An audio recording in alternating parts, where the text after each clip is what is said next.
How to fix iPad Wi-Fi connection problems.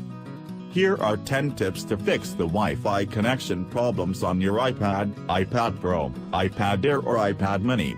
1. Update to the latest iOS software update. If you haven't done so already, update your iPad, iPad Pro, iPad Air or iPad Mini to the latest iOS software update. We've heard that in some cases upgrading to the latest software update has fixed the issue. 2. Hard reset or force restart. Like all tech problems, there is no harm in starting off by hard resetting or force restarting your iPad, iPad Pro, iPad Air or iPad Mini.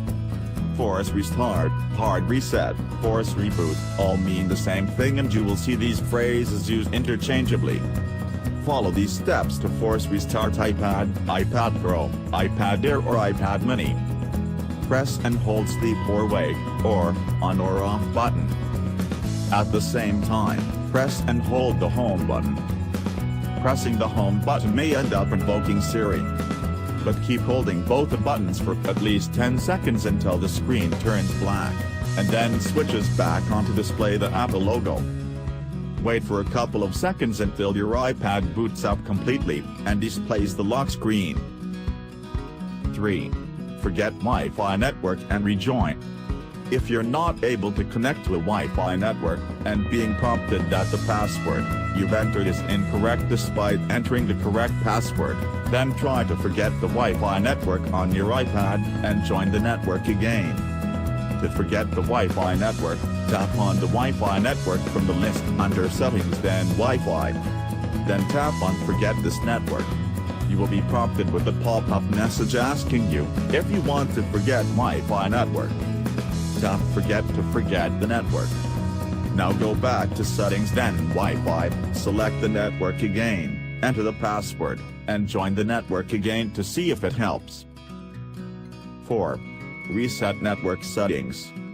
Most networking-related issues I've experienced have been fixed after resetting network settings. Resetting these settings flushes caches, and clears DHCP settings, and other networking-related info.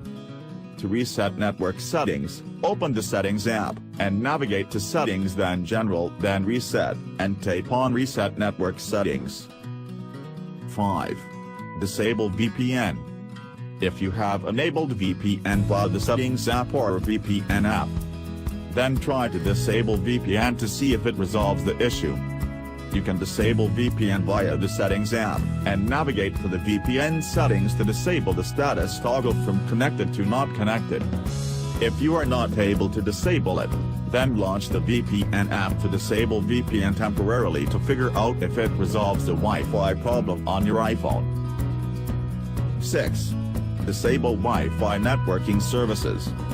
Many users have reported that they've solved the Wi-Fi issues by disabling Wi-Fi networking under Settings then Privacy then Location Services, then System Services. This only relates to your location being used for Wi-Fi networking, so it doesn't disable Wi-Fi entirely. 7.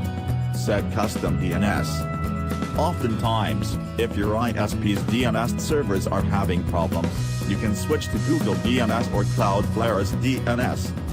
You can follow the instructions in our post linked below to change your DNS settings. 8. Wi-Fi Assist. iOS includes a feature called Wi-Fi Assist, which provides more reliable internet connections when your Wi-Fi network becomes spotty. However, some readers have reported that turning it off and turning it back on seem to help resolve the Wi-Fi problems. To turn off Wi-Fi Assist, launch the Settings app, and navigate to Settings then Cellular, and scroll down to the bottom where you will see Wi-Fi Assist. Tap on the toggle to turn it off. 9. Ask to join network. You can try enabling Ask to join networks by going to Settings then Wi-Fi.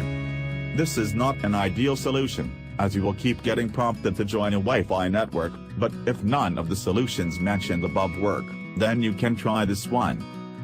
10. Restore and set up as new iPad. If none of these tips fix your issues, the last resort is to restore your iPad via iTunes, and set it up as a new iPad. This way, you start afresh, and get rid of possibly problematic customizations and settings on your device. Follow the instructions in the post linked below to do a clean restore to the latest version of iOS via iTunes.